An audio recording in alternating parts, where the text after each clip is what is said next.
Hello, ladies and gentlemen. Welcome to the Mixed Bag of Wrestling's review of Hall of Fame Class 2013. This was a very special Hall of Fame. It had one of the best class that I've seen yet. Now, unfortunately, because this is being done on USA, they didn't give people enough time to talk. They really made the segments for certain people really short and longer for others. And it's a little upsetting, but it's understandable. You want to see it, you have to wait until the WrestleMania 29 DVD set comes out with the full Hall of Fame class induction ceremony. Then you can hear all of what was said. I will be honest, seeing this was upsetting because I wanted certain people to have a little more time. They didn't get it, but it doesn't mean it was a bad thing, because it was still, they had the most best segments best parts of whatever they said spoken out. But I just wanted a little more, just personally for myself. You can leave a comment below for anyone who's seen the Hall of Fame class. I finally managed to see it, and this is my review of it. I'm going to open with Mick Foley. And inducted by Chainsaw Charlie, Terry Funk. I enjoyed that view of Terry Funk. Terry is a very flamboyant guy when he wants to be, and he will tell it to you. But when he really wants to be really serious, he makes it very short and sweet, like his younger brother. His older brother. So, I can tell you this about Mick Foley. Mick Foley, sorry, I'm still congested. It's been annoying with this. Mick Foley is one of the greatest talents that I've seen. Seeing that he was at the match with Superfly flying off, and they showed the Superfly, and he gave props to the Superfly, was a lovely touch. And then the thing that cracked me up, saying, I never got a pin against Y2J. And what did Y2J do? He jumped onto the stage and laid down there and said, go ahead, let me have it. It was funny to see Stickler get onto the, I believe the guy's name is Stickler, the ref, and was there saying, you want to get him? Go get him. Are you sure you're going to get him? That was just not scripted. That was plain shoot. It was beautiful. And then hearing Mick Foley say, I don't got no more elbows in me. And it was obvious he was going to do it. And he walks away, walks up, and just gave him that damn elbow. You can see that Chris said, oh, fuck, that hurt. And he got finally a pin on Y2J. I believe that was the best ending for that part for Mick Foley. It really was. I loved it. I was so happy to see Mick Foley get a pin. But I was happy to see that he finally got the recognition he deserved. Now, I may connect my video about, I think I've done this once before, why Mick Foley deserves to be in the Hall of Fame. I think I may connect it to this. I don't know. I might. And you can see my thoughts months before I knew that he was going to be inducted. And I was just angry then. I thought, why isn't Mick Foley going to be inducted? He deserves to have been inducted. I thought that was in 2012. He deserves an induction. And he finally got it. And for me personally, I always enjoyed the Mick Foley and the Mankind character. Particularly when he flew off that Hell in a Cell and basically almost shattered his patella for us fans. Now, the person I felt really was shortchanged here, and not taking anything away from any of the others, the second person that should have had some time was Mr. Bob Backlund. And he got such a short segment put into this little video.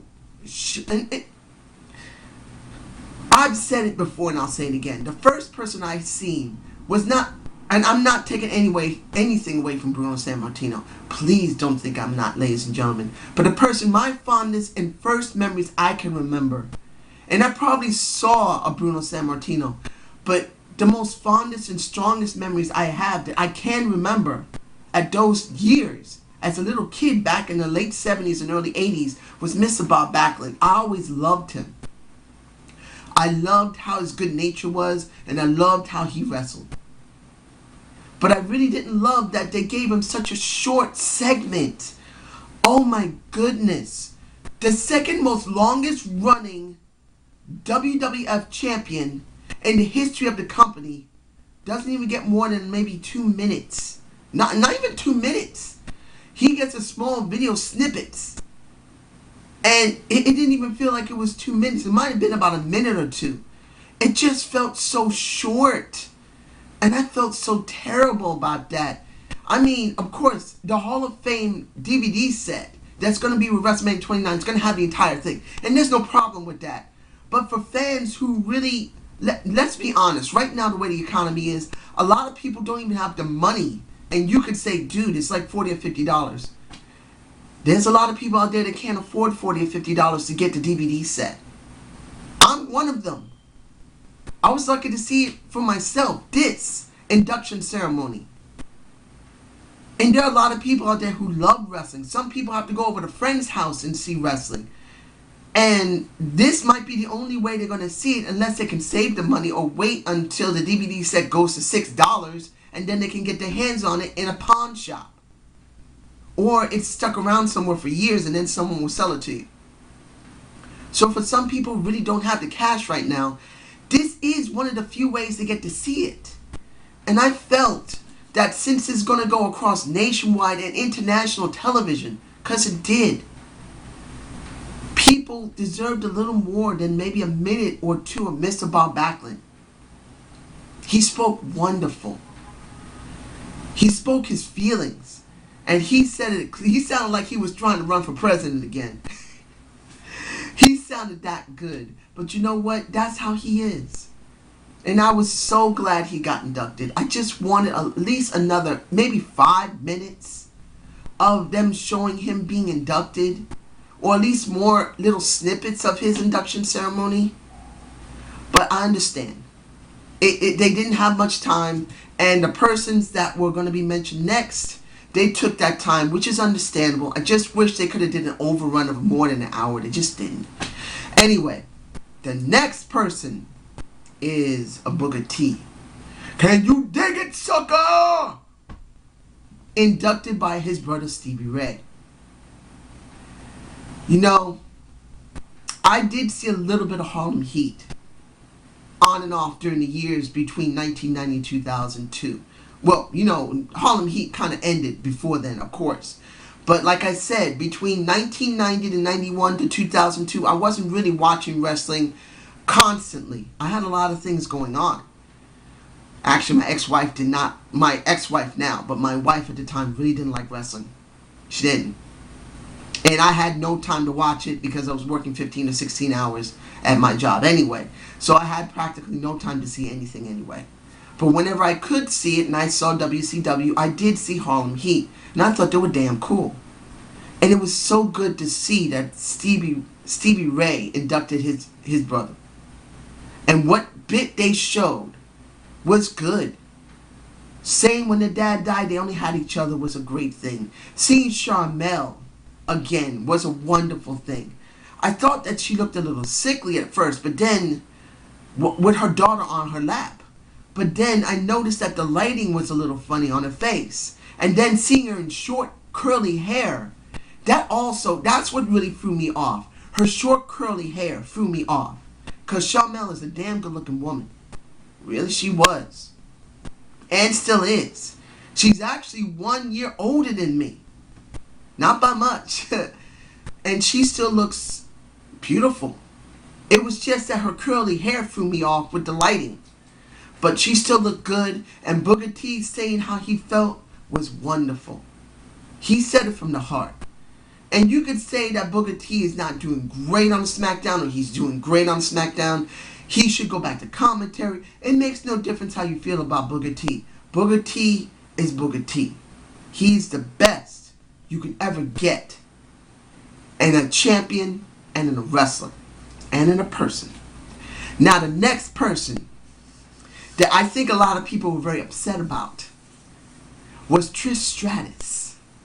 Miss Trisha Lish, I can't even say, it's just, woo, she's just delicious, baby. I remember seeing Trish Stratus, along with Lita, fighting about the Women's Championship. I like them both. They both look delicious. And then the little feud between her and Mickie Jane, and the heel turn that Mickie Jane had, being the crazy lesbian, was just wonderful, which we wish we had with her right now. But I really liked how Trish talked. She mentioned everybody that she ever went against and who was in WWE, who are not in the WWE right now, that are in TNA and anywhere else. She mentioned Ivory. She mentioned Mickie Jane. She mentioned Victoria. She mentioned Jazz. She mentioned Alita, who was right there. She mentioned everybody that she's ever gone up against or knew was in this business. And that's the wonderful amount of respect I see in her. For me, if there was and I said this once before, my monument, my Mount Rushmore of professional wrestling, I said that Mae Young and Fabulous Moolah would be on it, and they deserve to be there. But if there was only 3 of the best women ever known in wrestling, Mae Young, being the oldest wrestler we still have, well, she doesn't wrestle anymore, but being the oldest female who used to wrestle, deserves that rank to be number 1. Fabulous Moolah, who's had some of the longest title reigns in history and was so wonderful and charismatic, deserves the 2nd spot. But the 3rd spot, and the only reason I'm saying that she's 3rd in line, is because the women that paved the way for her are in front of her.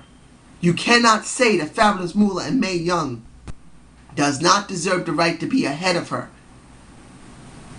And she deserves in her own right, being a modern day women's champion, should not be recognized. She currently, in the new millennium, is the greatest wrestler we have. The Diva of the Decade has been awarded to her because she earned it. Not just because she had the nicest pair of tits, the greatest ass, the nicest abs, and the most gorgeous face and hair you could see. But she was able to talk great on the mic. She was amazing in the ring.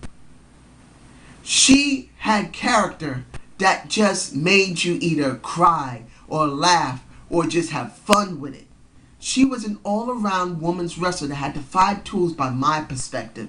She was a 5-tool women's wrestler, the best you could have, and deserves to be considered the new millennium's greatest wrestler of all time. Any wrestling that goes on from now on, just like Mae Young and Fabulous Moolah made it all the way to the end of the millennium. I mean, of course, Fabulous Moolah died before this happened. I'm so sorry about that. I miss her. Mae Young is still alive right now, and she's now folded into the next stage of the next generations of women's wrestling. Doesn't matter if it's in WWE, TNA, wherever. Any women who see these 2 women who are still alive, Mae Young and Trish Stratus, now know that there's a great lineage. The next generations will go to that, and that's how I feel. And finally, Bruno Sammartino, inducted by Arnold Schwarzenegger. Arnold did a nice bit. Oh, I almost forgot when it came to Trish. Reason people were upset, she's pregnant. You could see her titties are big, and they were delicious. But you can see she had a little pooch in the belly. So a lot of guys there were not happy when she asked for Ron to be looked at. What are you going to do, ladies and gentlemen? That's the man she loves. A guy that every guy wishes that they could kill to be in his position, just to be near her. Not just to pump her ass, but just to be near such a wonderful woman. And going back to Bruno Sammartino with Arnold Schwarzenegger, Arnold did a nice bit talking about Bruno. Bruno, the way he talked, he more talked about himself than talked about the fans or the people that he owes a lot to. I'm going to be honest. This really felt more about Bruno, putting over Bruno than anything else. But there's nothing wrong totally with that. Bruno did earn that right. Bruno is a great man. Still exercising and lifting weights at 78 years old after getting several surgeries. Dude, I give you my props. You earned what you got right now. He made people just think more than they talked or clapped. He made those people in that arena think. You may not like that Bruno was like feeling like he was hogging the entire thing, and I don't think he was. Bruno was just being Bruno. He was being honest. Yeah, he was talking a lot about himself, which not many other wrestlers don't do. And many people may think that he just didn't talk enough about other people, including the fans. He didn't mention them at the end, which was really heartfelt, and it was true. But if anyone sees this and think that Bruno really didn't care about the fans because he talked more about himself, dude, the man is 78 years old. He's done a lot in his lifetime, and he deserves his respect. If you agree with him or not that he spoke more about himself, it doesn't matter. He deserves his respect. A lot of people have paved the way by him. 50 years ago, he won the championship for the WWF. I'm almost 42. I was not born at that time. That is just freaking crazy that he had the longest title reigns in history. And he earned them. So I hope you like this mixed bag of wrestling. Subscribe and comment to Zane's View. And if you think that this really wasn't a necessary thing because you're going to get the DVD sets, you can tell me below. But I thought that this deserved to have its own review, even if it is cut up.